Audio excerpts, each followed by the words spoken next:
নিরাপদ সড়ক চাই আন্দোলন। জাবালেনুর পরিবহনের বাস চাপায় শহীদ রমিজউদ্দিন ক্যান্টনমেন্ট কলেজের 2 শিক্ষার্থী নিহত হবার পর 2018 সালের এমন এক আন্দোলন সংঘটিত হয়, যার ফলে সরকার বাধ্য হয় সম্পূর্ণ নতুন একটি আইন প্রণয়ন করতে। সরকারের 2 জন মন্ত্রীকে ক্যাবিনেট থেকে সরে দাঁড়াতে হয় এবং সড়ক দুর্ঘটনায় কেউ মারা গেলে এর সর্বোচ্চ শাস্তি মৃত্যুদণ্ড করা হয়। এই অবস্থায় 2021 সালে এসে রাজধানীর গুলশানের গোলচত্বর পার হবার সময় ঢাকা দক্ষিণ সিটি কর্পোরেশনের একটি ময়লা ট্রাক নটরডেম কলেজের ছাত্র নাঈম হাসানকে চাপা দিয়ে চলে যায় এবং এর ফলে সে মারা যায়। প্রশ্ন হলো, এই ঘটনাগুলো আসলে কেন বারবার ঘটছে? আর শিক্ষার্থীদের করা এই নিরাপদ সড়ক চাই আন্দোলনগুলোকে আপনি কি এক কথায় ব্যর্থ বলবেন নাকি সফল বলবেন? এই পুরো ঘটনাটি আমি আজকের ভিডিওতে ব্যাখ্যা করব। তো চলুন শুরু করা যাক।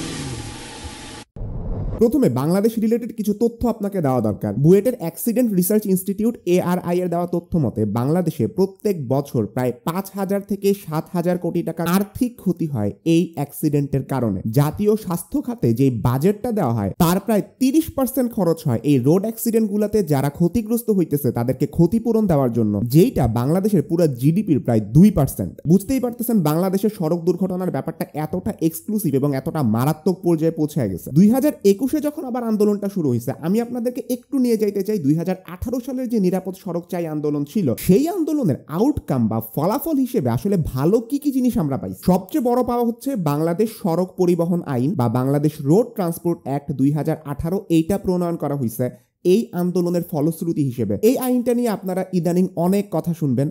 কেন শুনবেন তা একটু পরে বলতেছি। 2 জন মন্ত্রীকে ক্যাবিনেট থেকে সরে দাঁড়াইতে হয়। একজন হচ্ছেন নৌমন্ত্রী শাহজাহান খান এবং অন্যজন হচ্ছেন LGRD মন্ত্রী মশিউর রহমান রাঙ্গা। শাহজাহান খান তো ছিলেন বাংলাদেশ পরিবহন শ্রমিক ইউনিয়নের সভাপতি এবং মশিউর রহমান রাঙ্গা ছিলেন বাংলাদেশ পরিবহন মালিক ইউনিয়নের চেয়ারম্যান। এত বড় একটা কাজ সম্ভবই হয়েছিল 2018 সালের সেই নিরাপদ সড়ক চাই আন্দোলনের কারণে। বাস মালিকরা এইটা বইলা রাজি হয়েছিল যে এখন থেকে ওরা বাস ড্রাইভারদেরকে মান্থলি বা মাসিকভাবে পে করবে। দৈনিক যেই পে করার ব্যাপারটা ওইটা ছিল না। তবে সবচেয়ে বড় ব্যাপার, 2020 সালের একটা ইন্টারভিউতে ঢাকা রোড ট্রান্সপোর্ট অ্যাসোসিয়েশনের সভাপতি খন্দকার এনায়েতুল্লাহ, যাকে খুব রিসেন্টলি দুদক থেকে তলব করা হয়েছে এবং যার নামের সাথে আমার নামের একটা মিল আছে, উনি বলছিলেন ওই ঘটনার পরেও বা ওই আন্দোলনের পরেও মাত্র 60% বাসকে ওরা কন্ট্রাক্টের আওতায় আনতে পারছে, যারা মাসিক ভিত্তিতে বাস ড্রাইভারদেরকে বেতন দেয়। কিন্তু 40% বাস তখনও বাস ড্রাইভারদেরকে দৈনিক ভিত্তিতে বেতন দিত। তখন খুব একটা বেশি প্রেশার দেওয়া হয় না, কারণ তখনকার সময় এই জিনিসটার প্রতি ফোকাস করার থেকে ওরা বেশি ফোকাস করতেছিল সড়ক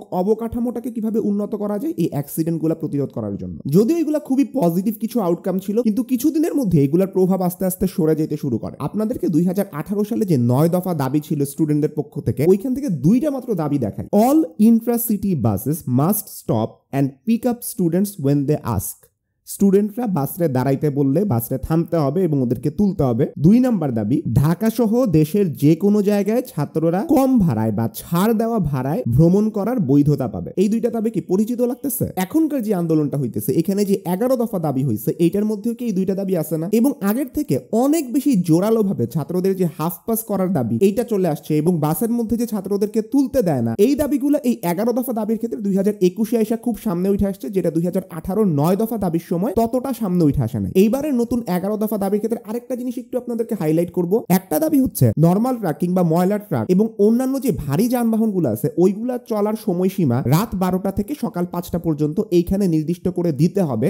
এইটা এইবারের 11 দফার একটা দাবি, যেটা আগের 9 দফাতে ছিল না। এখান থেকে আপনি বুঝতে পারবেন যে দাবিগুলো আসলে পেশ করা হয় এগুলা অনেকটাই বর্তমান প্রেক্ষাপটের উপরে ভিত্তি করে দেওয়া হয়, যে এখানে নটরডেম কলেজের সেই ছাত্র কিন্তু মারা গেছিল একটা ময়লা ট্রাকের ধাক্কাতেই। আপনারা যদি 2018 9 দফা দাবি এবং 2021 এই 11 দফা দাবির মধ্যে একটা কম্পারেটিভ অ্যানালাইসিস দেখতে চান, লাবিদ একটা খুব সুন্দর অ্যানালাইসিস দাঁড় করাইছে, আমি লিংক ডেসক্রিপশন বক্সে দিয়ে দিব, আপনারা চাইলে ওইখান থেকে দেখে আসতে পারেন। মজার ব্যাপার হচ্ছে আন্দোলন করার পরে আইন প্রণয়ন পর্যন্ত আমরা দেখি এবং মনে করি জিনিসটা সফল হয়ে গেছে, কিন্তু আইন প্রণয়নের পরে কি হইতেছে এই ঘটনাগুলো তেমন একটা হাইলাইট পায় না। তাইলে চলেন দেখি 2018 সালে যে সড়ক পরিবহন আইনটা করা হয়েছিল তার এখন কি অবস্থা। 2018 সালটা খুবই গুরুত্বপূর্ণ একটা সাল এবং মজাদার একটা সাল। সড়ক পরিবহন আইনের সাথে আরেকটা আইন প্রণয়ন আন্দোলন করা হয়েছিল। Guess what? Bangladesh digital security act. এবং এটা ইমিডিয়েটলি ইফেক্ট আসছে, কিন্তু সড়ক পরিবহন আইনটা বাস্তবায়ন করার ক্ষেত্রে এটাকে 1 বছর পিছিয়ে দেওয়া হয়েছিল পরিবহন শ্রমিকদের ধর্মঘটের কারণে। তার আগে একটু জেনে নেওয়া দরকার বাংলাদেশ সড়ক পরিবহন আইন 2018-তে অ্যাকচুয়ালি আসলে কি কি ছিল। ওইখানে বলা হয়েছিল প্রত্যেকটা লাইসেন্সের এখন থেকে 12 পয়েন্ট থাকবে, 9টা টাইপের ট্রাফিক ভায়োলেশন আছে,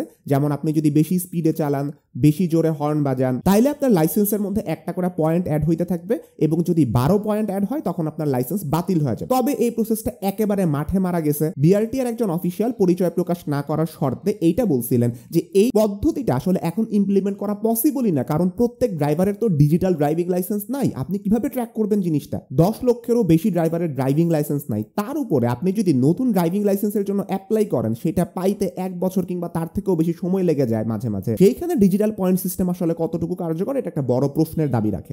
দ্বিতীয় ব্যাপার, আপনি যদি ড্রাইভিং লাইসেন্সের জন্য অ্যাপ্লাই করতে যান, আপনাকে অন্তত ক্লাস 8 পাস করতে হবে, যেটা খুবই অবাক করা হইলেও সত্যি। এই অ্যাক্টের আগে আপনার কোনো একাডেমিক কোয়ালিফিকেশন না থাকলে আপনি ড্রাইভিং লাইসেন্সের জন্য অ্যাপ্লাই করতে পারতেন। 3 নম্বর জিনিস, এই আইনে ট্রাফিক আইন ভঙ্গ করার জন্য জরিমানার পরিমাণ অনেক বাড়ানো হয়। যেমন লাইসেন্স ছাড়া আপনি যদি গাড়ি চালান, আপনাকে 500 টাকা আগে জরিমানা করা হইতো, এই আইনে বলা হয়েছে এখন থেকে 25,000 টাকা জরিমানা করা হবে। যদি আপনি ফেক লাইসেন্স দেখান, আগে 500 টাকা জরিমানা ছিল, এখন 1 থেকে 5 লক্ষ টাকা জরিমানা করা হয়েছে। সিট বেল্ট ছাড়া গাড়ি চালাইলে কিংবা ইলিগাল বা অবৈধ জায়গায় যদি আপনি গাড়ি পার্ক করেন, সেই ক্ষেত্রে আগে মাত্র 200 টাকা জরিমানা করা হইতো, এখন সেখানে 5,000 টাকা জরিমানার বিধান রাখা হয়েছে। 4 নম্বর খুবই ইম্পর্টেন্ট জিনিস, আপনি যদি মডিফিকেশন করেন আপনার গাড়ি যেটা অবৈধ, যেমন আপনি যদি বড় চাকা লাগান, আপনার হর্নকে মডিফাই করেন, ইন্ডিকেটর, ব্রেক, এগুলোতে অবৈধভাবে কোনো মডিফিকেশন করেন, সেই সব ক্ষেত্রে আগে মাত্র 5,000 টাকা ফাইন ছিল, এখন সেটা বাড়ায় প্রায় 3 লাখ টাকা পর্যন্ত করা হয়েছে। মৃত্যুদণ্ডের ব্যাপারে খুবই ইম্পর্টেন্ট একটা সংশোধনী আনা হয়েছে। আজকে থেকে 33 বছর আগে আপনি যদি অবহেলা করে গাড়ি চালাইতেন এবং এর কারণে কোনো মানুষের মৃত্যু হইতো,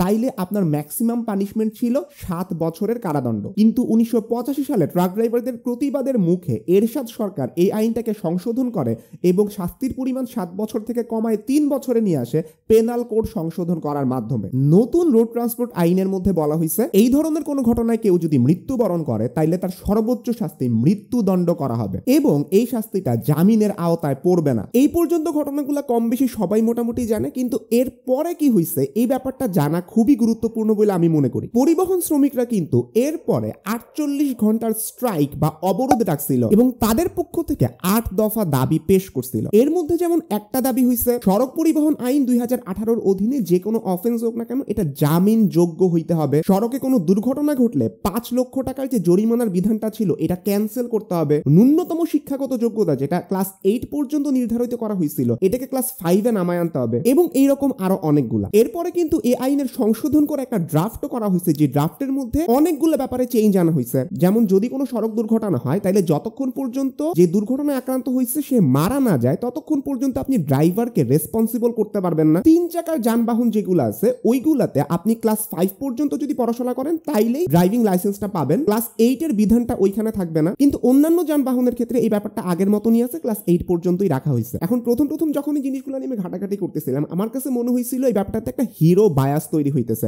স্টুডেন্টরা যখন আন্দোলন করতেছে তখন তারা ভাবতেছে তারা হিরো, এবং এইটার এগেইনস্টে যে যখন আবার স্ট্রাইক দেওয়া হইতেছে এবং নতুন করে 8 দফা দাবি দেওয়া হইতেছে পরিবহন শ্রমিকদের পক্ষ থেকে, তখন পরিবহন শ্রমিকরা ভাবতেছে যে তারা হিরো। এইরকম ভাবে পরস্পর বিরোধী দুইটা পক্ষ নিজেদেরকে হিরো ভাবার মাধ্যমে বারংবার একটা আইনে যদি সংশোধন করতে থাকে, তাইলে কিন্তু লাস্ট পর্যন্ত কোনো সমাধান হবে না। কিন্তু আমার এখানে ধারণাটা একটু ভুল ছিল। আমরা এখানে হয় স্টুডেন্ট কিংবা পরিবহন শ্রমিকদেরকে ভিলেন অথবা হিরো উপাধি দিতে পারি না। এবং সত্যি কথা বলতে কিছু কিছু জায়গায় ওদের ইন্টারেস্ট এক জায়গায় মিলে। যেমন পরিবহন শ্রমিকদের 8 দফা দাবির মধ্যে একটা দাবি কিন্তু এটাও ছিল, সকল জেলায় ড্রাইভিং লাইসেন্স এক্সটেন্সিভ একটা ট্রেনিং এর পরে দিতে হবে এবং যে কোনো ধরনের দুর্নীতি ওইখান থেকে সরায় ফেলতে হবে, যেটা অনেক ক্ষেত্রেই ড্রাইভারদের লাইসেন্স পাওয়ার গতিটাকে বাধাগ্রস্ত করে। এবং আরেকটা দাবি ছিল, রাস্তায় অনেক ক্ষেত্রে পুলিশের দ্বারা যে হ্যারাসমেন্টটা করা হয়, এই হ্যারাসমেন্ট থেকে যাতে ড্রাইভারদেরকে বাঁচানো হয়। সেখানে স্টুডেন্টের যে বর্তমান 11 দফা দাবি আছে, তার মধ্যে কিন্তু একটা দাবি এইটাও যে রোড ট্রান্সপোর্ট ল যেটা আছে ওইটাকে রিফর্ম বা সংশোধন করতে হবে এবং এর মধ্যে যাত্রীদের মতামত আপনার নিতে হবে, পরিবহন শ্রমিকদের মতামত আপনার নিতে হবে এবং এখানে সরকারের যে প্রতিনিধিরা আছে ওদের মতামত আপনার নিতে হবে। তাইলে দেখেন এই জায়গাগুলোতে কিন্তু আপনি স্টুডেন্ট এবং পরিবহন শ্রমিক ওদেরকে আলাদা গোষ্ঠী হিসেবে আইডেন্টিফাই করতেছেন না, ওরা কিন্তু এখানে সেম ইন্টারেস্ট রাখতেছে। সো এখানে একজন হিরো আর একজন ভিলেন এই ব্যাপারটা কখনোই আখ্যা দেওয়া যাবে না। সবাই আসলে চেষ্টা করতেছে কিছু সমস্যার সমাধান করার। সো ওভারঅল যদি সামারি করি, এই ভিডিওতে আমি দেখানোর চেষ্টা করছি প্রথমত বাংলাদেশ কেন আসলে এই সড়ক পরিবহনজনিত ঝামেলাগুলোতে বারবার পড়তেছে, দ্বিতীয়ত নিরাপদ সড়ক যে আন্দোলনের যে 9 দফা দাবি আছে ওইটার সাথে বর্তমান 2011 সালে যে নতুন একটা আন্দোলন দেখা দিছে ওই দাবিগুলোর মধ্যে মিল কোন কোন জায়গায় আর পার্থক্য কোন কোন জায়গায়, নিরাপদ সড়ক চাই 2018 যে আন্দোলনটা ছিল ওইটার পরে অ্যাকচুয়ালি কি পজিটিভ আউটকাম আসছে আমাদের এখানে এবং কোন কোন জিনিস এখন পর্যন্ত ইমপ্লিমেন্টেড হয় নাই। সড়ক পরিবহন আইন যখন বাস্তবায়ন করতে যাওয়া হইলো তখন পরিবহন শ্রমিকদের কাছ থেকে এক্সট্রা আরো যে 8 দফা দাবি আসছে এইটার কাউন্টার হিসেবে ওই দাবিগুলো আসলে কিরকম ছিল, এবং সবশেষে স্টুডেন্ট এবং শ্রমিক এদের মধ্যে যে একটা হিরো বায়াস আসলে নাই, কিছু কিছু জায়গায় ওদের ইন্টারেস্ট যে আসলে মিলে এবং এরা যে একে অন্যের বিরোধী কোনো পক্ষ না, এই ব্যাপারটা প্রমাণের আমি চেষ্টা করছি। তো আজকের ভিডিও এই পর্যন্তই। আমি আশা করি সড়ক পরিবহন আন্দোলন সংক্রান্ত কিছুটা নতুন ইনসাইট আপনারা এই ভিডিও থেকে পাবেন এবং পুরো সিনারিওটা আরো ভালোভাবে বোঝার জন্য আপনাদেরকে এই ভিডিওটা হেল্প করবে। আমি সাধারণত প্রতি বুধবার বিকেল 5টায় ভিডিও আপলোড করে থাকি। আপনার যদি চ্যানেলের কন্টেন্টগুলো ভালো লাগে আপনি সাবস্ক্রাইব করে রাখতে পারেন এবং পাশে থাকা বেল আইকনটা প্রেস করতে কখনোই ভুলবেন না। সবাই ভালো থাকবেন, সুস্থ থাকবেন, দেখা হবে ইনশাআল্লাহ পরবর্তী বুধবার বিকেল 5টায়। আল্লাহ হাফেজ।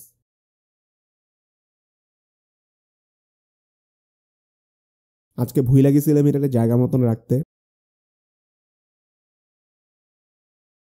কাট।